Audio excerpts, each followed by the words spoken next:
Today is Easter Sunday. We are recording this live on Easter Sunday. You won't be listening to this on Easter Sunday, but we want to come to you today with just a message of hope. The message of hope, the message of Easter is that Jesus was dead and now he is alive. And so we want that same resurrection power for our marriages, and we know that it can be done.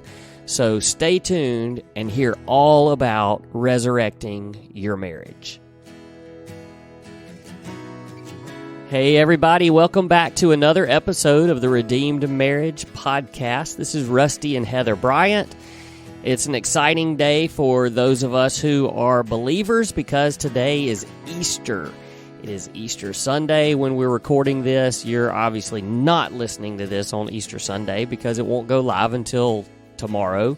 And you may be listening to this on Easter Sunday of next year. Who knows? Yeah, who knows? But we have a great message today. It's going to be a message of hope for all marriages. But before we get there, man, it has been quite a couple of weeks for us. And if you listen to last week's episode, we actually recorded 2 episodes in the same day. And you probably picked up on that because we talked about it a little bit. And then Heather at the end asked for you to pray for me because I was in Zimbabwe. So I'm on a different time zone right now and do not feel like it is. No, you're on our time zone. You just don't feel like I don't feel like I am on our time zone. Yes, I definitely feel like I am in another world right now. So I've been back for a couple of days, but jet lag has definitely hit hard. So trying to recover from that. But also another cool thing that happened this week. Well, there were a couple of cool things that happened this week, but one was an interview that we did with The Noble Marriage. So if you're not familiar with The Noble Marriage, go check them out on YouTube. They don't have a podcast. They have a YouTube channel, but a really incredible ministry, and they graciously invited us on to do an interview, and we had such a great time. I think we figured out that we talked to them for almost 2 hours, and I think they had to trim it down to about an hour. But if you really want to hear our story and it was really good. They just did a great job. And so I think it went live maybe on Tuesday, and I saw Travis posted on one of our posts and said that it was their number 1 release. Mm-hmm. So we're excited to be a part of their ministry and what they're doing. So go check them out. It's a great ministry with lots of great resources. The Noble Marriage. Let's see. The other thing that was really cool. So this was Easter Sunday. We had Easter services at our church last night, all day today. We did 4 services, and so I was helping to lead worship, and as I was singing up on stage, I look out, and one of our favorite couples in the entire world come walking in wearing our Redeemed shirts together. As their Easter. Just incredible. Duds. Wait, what is it? The clothes? Clothes? I don't Easter attire. There. I'll just stick with that. That was they were looking hip. Oh Lord, here we go. No, it was so cool though, and I saw them come in, and just because obviously we've journeyed with them, and they're probably listening to this because I know they listen to our podcast, but we just love them, and they came in wearing our Redeemed shirts. And I don't know, I just got emotional just because I know, stuff that they've been through and we've been through, but, just journeying with them together. And then we got our picture made with them. Mm-hmm. Got to post that on our social media this week. So, just really cool. So anyway, but part of that is why I started thinking about, what a testimony, to, as a couple, to wear the shirt that just says redeemed. Mm-hmm. And, that's what this podcast is all about. That's what our marriage ministry is all about. it's just about the redemptive work of Jesus in our lives. And none of that is possible, and none of that makes any kind of sense without the story of Easter. That's right. And the hope of Easter. And, you know, I know that people listen to us, and I mean, I would venture to say that probably everyone that listens to us knows what Easter is, but not that everybody that listens to us are believers like us. But the story, I mean, it's an amazing story, what Easter is, but it's also a very simple story.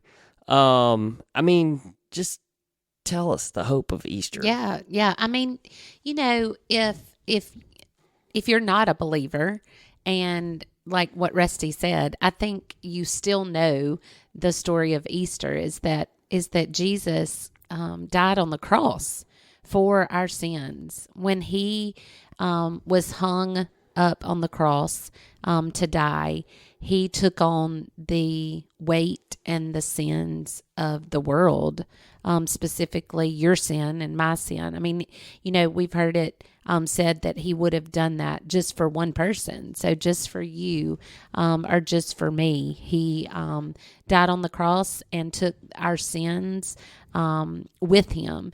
And he was put in a tomb, and then 3 days later, he rose from the grave. I mean, he was risen, and I mean, that is the hope of Easter, is that even though, you know, it was the darkest of days when he died, that he rose again, and that is our hope.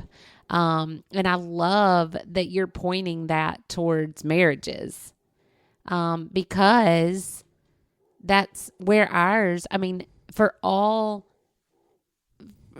to see, you know, ours was very public, but it looked like our marriage was dead. Mm-hmm. But because of Jesus, and only because of Jesus, was their life breathed into our marriage again, and the redemption and restoration that went with that. It's just such a pretty picture. Yeah, so I just, you know, when we were just talking about what we wanted to share today, you know, our entire message is a message of hope. But when, you know, we say that and we say, hey, we want people to look at our marriage and see hope for their marriage. Well, what it really all boils down to is just what you said. Our marriage, because you had an affair, and that is usually the death of a marriage. Right. And you know, it could be in a lot of cases, and that's what a lot of people, you know, that's what ends up happening. And for us, it could have been that way too. And so, you know, what we did was we allowed Jesus to come in and resurrect our marriage. Mm-hmm. And so something that, by all intents and purposes, it should have been dead. It was certainly, you know, on the verge of death. Right. And God resurrected it. Right. So just like, you know, just like the story of Easter. And, you know, I was thinking about on, like you mentioned, Good Friday, and how on Good Friday, that's when Jesus, which is so ironic that we now call that Good Friday. Right. And I saw that a lot this year. I don't know why that was such a big focal point this year on Good Friday. You know, sometimes little catchphrases happen and they just stick out and it kind of goes viral or something. And it seems like this year, for whatever reason, the little catchphrase for Friday was, how could, you know, the worst of days now be called Good Friday?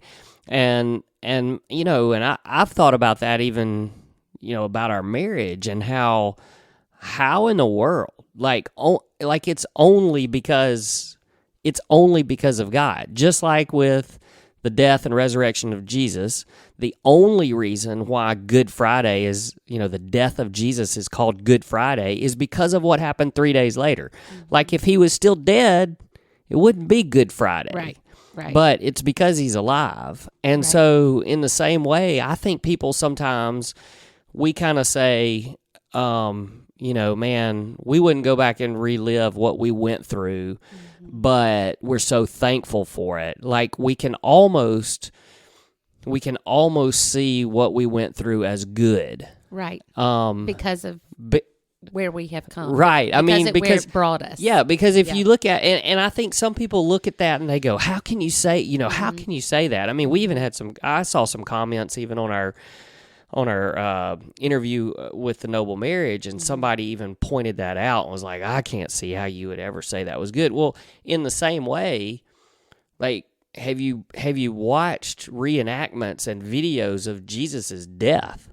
Right. Like, how can you say that's good? Like, there was nothing good about that. It was brutal, and he was wrongfully accused. Accused, wrongfully murdered. I mean, just beaten, and probably should not have even lived to make it onto the cross.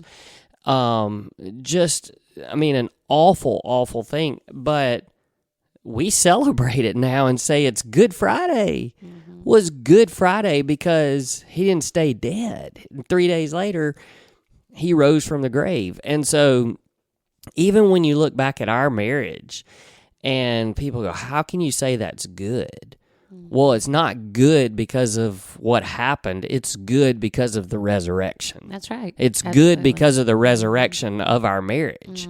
And so, I don't want people to get lost in, I can't believe they would ever say that was a good thing that happened to them.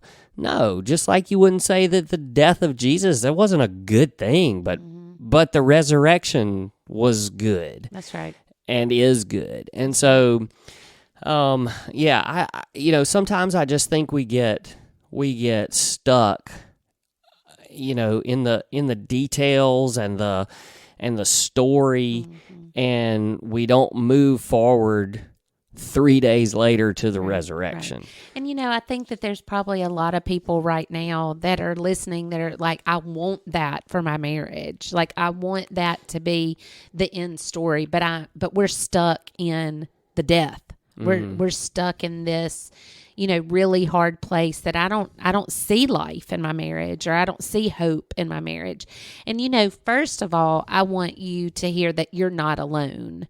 I think that is just one of the biggest things that a lie that we believe is that we're alone when we're going through hard stuff in marriage. And I'm going to be honest, specifically on a day like Easter, I think that can be really hard for people because they see all these posts on Instagram, and, all social medias where it's like these perfect families at Easter with the cross backdrop, and you start believing that all of those marriages are happy and all of those families are happy, and that you're the only one in the world that's having marriage trouble. And that is 100% a lie. I looked around even our church this morning at everybody in their pretty little dresses and their, perfectly detailed image, and think that's not, it's not real life. It's not what most marriages are looking like and feeling like. Okay, I'm going to tell a joke that has the B word in it. So if you're listening with your children.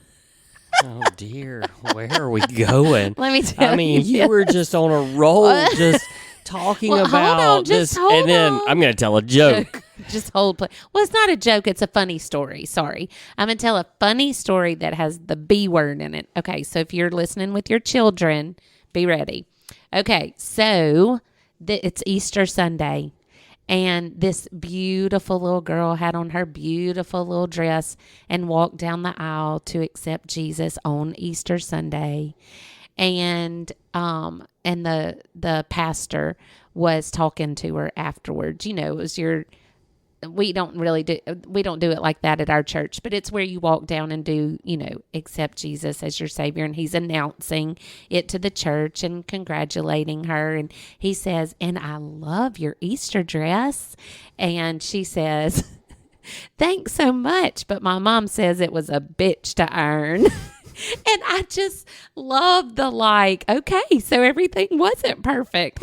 You can just see that family that morning with the mom trying to iron the dress and get everybody perfect and, fussing and do.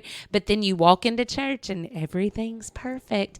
And I think that's what our marriage, what we do in real life is we have hard times and struggles and all, just hard stuff going on in our marriages. And then we walk in arm to arm and are like, hi, yeah, we're fine. Everything's fine. And so my point is that you can look around and feel very alone, but please know that you're not, that there's some really, really hard stuff going on in lots of marriages, and you're not alone. And not only are you not walking alone, as in, I know that there's other people going through lots of stuff, but also you're not alone because our God and our Jesus that did raise from the dead is with you. And he's not still in the tomb. He's not dead. He is alive and he's with you. And you can trust him and count on him to walk with you through whatever you're going through in your marriage. Well, it's not just that we're not alone. We're also it's okay. We say this a lot. It's okay to not be okay. It's just not okay to stay that way. But I think that people, like you said, they, especially on Easter Sunday, everybody's dressing up. Everybody's trying to look like everything's great. And that's not what Easter's all about either. Easter is about, Jesus was stripped down into, he hung on the cross so that you could come just like you are to him. That's right. And so you don't have to clean yourself up and get yourself right before you come to Jesus. Right. And in the same way, your marriage is not supposed to be that way. You're not supposed to fix everything in your marriage and have a perfect marriage and then come to Jesus. You come to Jesus as you are. That's right. And you allow him to do the work. That's and, I know that, we're talking about resurrecting a dead marriage. And, what do you do? And, I know that as I said this, we were talking about this topic, you went and you found the little book that you love about saving your marriage alone, or what's the actual title of it? It's called How to Save Your Marriage Alone. E.D. Wheat. Yeah. E.D. That'd be Ed. Ed Wheat, M.D. E.D. Wheat. Yeah. E.D. Wheat, I'm M.D. R-U-S-T-Y, Bryant. E.D. Ed Wheat, M.D. But you went and grabbed that book because, as we were talking about the topic, I think that so many people, like you said, they get hung up because they're like, that's what I want. Like I'm looking at a redeemed marriage, that I listened to this podcast that's called The Redeemed Marriage. Rusty and Heather Bryant went through the worst of the worst, battled through infidelity, and now are on the other side 11 years later, almost 12 years later, and, have this amazing, thriving marriage. And there's people out there that go, yeah, that's great. Like, I see the hope in that, and I want that. But we're not getting anywhere because it's only, I'm the only one that wants that. My spouse isn't listening to this podcast. My spouse is not doing anything. And so there's just this, the longer it goes, the less hope that you have. And, I think about Easter and Good Friday and what happened on Good Friday. And there were a lot. By that point, Jesus had tons of followers, like people that were following him, truly believing that he was seen his miracles. Yes, they saw all the work that he was doing. They truly believed that he was the Messiah, that he was the one that was going to save the world. Right. And then all of a sudden, he gets hung on a cross and he's dead. And like you talk about, I mean, most of these people that were following him, like they literally gave up everything. They gave up their jobs, their families, because this was the one. And you talk about losing hope. And, you know, it wasn't for a few hours. I mean, the next day came and the next day came, you know, and so why, you know, for them to have completely lost hope, and imagine that time period between the death and then them actually finding out about the resurrection. Because, you know, obviously back then it wasn't like when they went to the tomb and found him empty, it wasn't like all of a sudden social media posts, group text, hey guys, hey disciples. You know, so I mean, some of them were finding out over the course of, you know, several days or maybe even weeks. And can you imagine, just as the days went on and on, just the despair and the lack of hope that they had. And those days can be the hardest. I mean, we know, like, that can be the hardest of days. But, like, it's just like, you know, the big saying, hey, it's Friday, but Sunday's coming. Sunday's a-coming, you know? And, you know, that's another big trendy thing that we hear, you know, around Easter. But, like, that's what we want to say to you is that, man, if God can redeem an entire world through the death and resurrection of his son, he can redeem your marriage. That's right. And, you know, it might not happen in 3 days, but he is able and he is very capable of doing it. And the thing is, he wants to do it. That's like right. We say that all the time too. God is for your marriage. He has ordained your marriage. He created marriage. And so he's for it. And he doesn't want it to be destroyed. Now, there is an element that we play in that because we have to allow it. Like, we have to actually allow him to do that. And sometimes, I mean, you know, we've got to be honest here and say, hey, you're right. You may do all that you can do, and your spouse may just continually reject. And like, may never, that person, you know, your spouse may never change, but that's not on you. That's right. And so you keep doing what you are supposed to do as a spouse, and you keep believing and praying like crazy. I mean, that, you know, if you were to say, okay, I'm turning this off in 5 minutes when this is over or whatever, and you're like, I just need to know what to do now. Like, just tell me one thing to do right now. And I would say that if you just are at a complete loss and you have no idea what else you're supposed to do at this point, because you're saying, I want to have hope, I want to believe in the resurrection of my marriage, but my spouse does not, then I'm just going to say to you that you need to turn to the supernatural power of God. And you need to say, I can't do this alone, so I'm just going to turn all of this over to God. Now, that doesn't mean that you don't do anything. You just sit back and watch. But that's the step. It is, I'm just going to commit to praying like a crazy person, is what we say sometimes. And I'm going to pray for my spouse. I'm going to pray for the resurrection of my marriage. I'm going to pray that a miracle happens. And it doesn't matter if I don't see results in 3 days. I'm going to keep praying and praying and praying until I begin to see that God is starting to work a miracle. And like, if that's the only instructions and hope that you need for today, that's what we want to give you. That's right. I've been preaching it. Yeah, you are. I'm feeling the Easter. I am feeling the Easter.